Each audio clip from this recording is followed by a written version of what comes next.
Tata perilaku code of conduct pendamping profesional.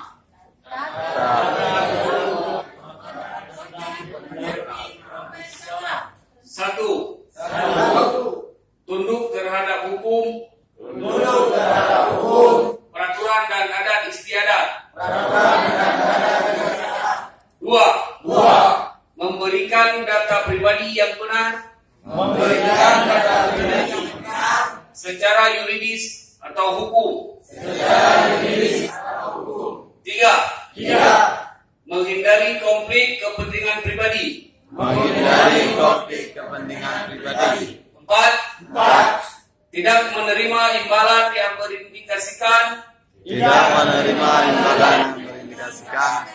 temuan serta implikasi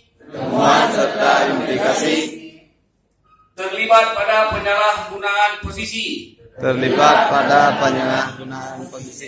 Tanggung jawab dan profesionalitas terhadap profesional. Lima, hadir di lokasi pekerjaan secara purna waktu.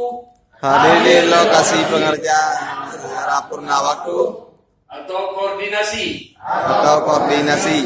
Enam, menyampaikan laporan dan akurasi. Atau kesungguhan data. Tujuh, tidak memegang jabatan publik. Delapan, menghindarkan diri dari penyebaran fitnah, hasutan, dan propaganda negatif.